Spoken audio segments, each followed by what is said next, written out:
Selamat hari Minggu, Bapak Ibu, saudara-saudari yang terkasih. Selamat pesta pembaptisan Tuhan kita Yesus Kristus. Seperti kita tahu, pesta ini menutup masa Natal sekaligus mengawali masa biasa pertama dalam tahun liturgi kita. Pertanyaan sebenarnya yang menarik untuk kita ya, kenapa Yesus dibaptis? Kita tahu arti baptisan itu adalah pemurnian dari dosa-dosa kita, dosa asal dan dosa-dosa kita juga yang kita lakukan, pembersihan semacam itu ya, penyucian, pemurnian kita agar layak menerima rahmat ilahi, mengalami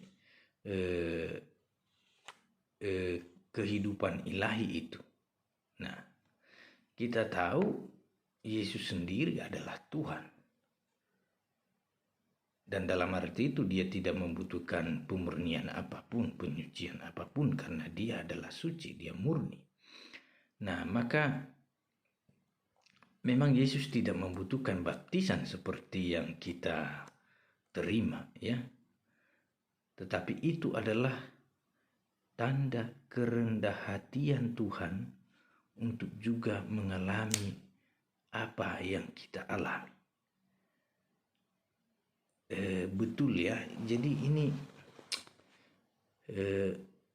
kerendahan hati yang memang benar-benar sehabis-habisnya ya. Kita tahu masa Natal yang baru saja kita rayakan, kerendahan hati seperti apa yang ditampilkan Tuhan kepada kita. Juga ini, baptisan ini dia tidak membutuhkannya, tetapi dia meminta kepada Yohanes Pembaptis. Jadi ini satu pesan yang sangat dalam, yang sangat kaya bagi kita untuk memang jalan hidup Kristiani itu adalah kerendahan hatian. Nanti kita bisa melihat apa hubungannya juga dengan pesan pembaptisan Tuhan ini ya. Nah, jadi ada beberapa simbol yang sebenarnya sangat menarik di situ. Yang pertama itu Sungai Yordan. Nah, Sungai Yordan ini seperti kita tahu Bapak Ibu Saudara-saudari adalah batas akhir menuju tanah terjanji dalam perjalanan bangsa Israel dari perbudakan di tanah Mesir. Nah, jadi setelah Musa, sebagaimana kita tahu, tidak diikutkan Tuhan masuk ke tanah terjanji, tampuk kepemimpinan dilanjutkan oleh Joshua.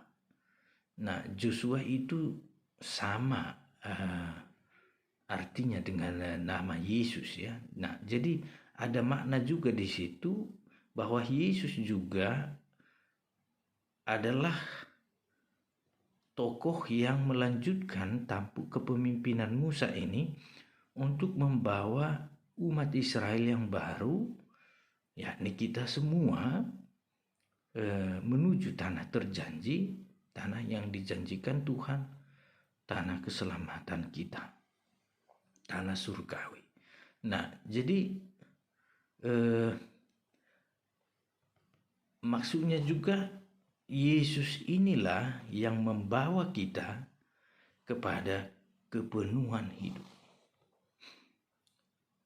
Hanya di dalam Yesus kita dapat mengalami kepenuhan hidup itu. Dan kepenuhan hidup itu adalah kerendahan hati.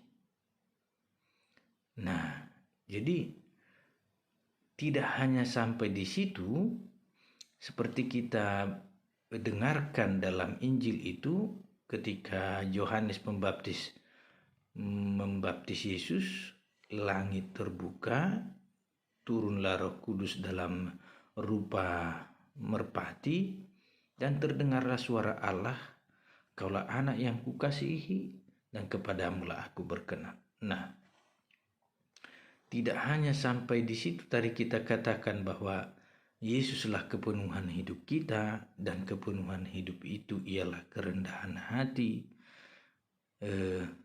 pengorbanan juga seperti akan ditunjukkan Yesus kepada kita dalam hidupnya. Nah, tetapi juga Tuhan sendiri di dalam baptisan kita semua, sebagaimana Ia tunjukkan di dalam baptisan putranya, mencurahkan Roh Kudus kepada kita. Roh Kudus itu apa ya? Kita tahu Roh Kudus itu pribadi ketiga dari Tritunggal Maha Kudus. Tetapi Roh itu adalah nafas Tuhan, hidup Tuhan. Nah, yang dicurahkan kepada kita itu adalah hidup Tuhan sendiri, rohnya, nafasnya, agar menjadi nafas kita juga sampai kepada kepenuhan hidup itu. Nah, saya akhiri permenungan ini dengan sebuah lukisan di Roma ini. Di dalam gereja, Yesus dibaptis oleh Yohanes Pembaptis. Ada juga Roh Kudus itu dalam rupa merpati. Tetapi di samping Yesus itu ada dilukiskan juga sebuah pohon yang rindang, ya. Rupanya maksudnya itu adalah bahwa yang dicurahkan Tuhan itu di dalam pembaptisan kita, di dalam juga membawa kita sampai pada kepenuhan hidup itu, adalah anaknya sendiri, Tuhan sendiri di kayu salibnya. Nah, kayu salibnya itulah yang menjadi akhirnya pohon kehidupan kita. Disitulah kita memandang Dia yang memberikan diri sepenuhnya kepada kita. Dia yang menyerahkan hidupnya sebagai tanda cintanya yang tanpa syarat kepada kita. Nah, dan itulah anak yang dikasihi Tuhan itu, yang kepadanya Ia berkenan. Jadi siapapun yang dibaptis di dalam nama Bapa, Putra, dan Roh Kudus, pusat hidupnya, kepenuhan hidupnya adalah Yesus Kristus.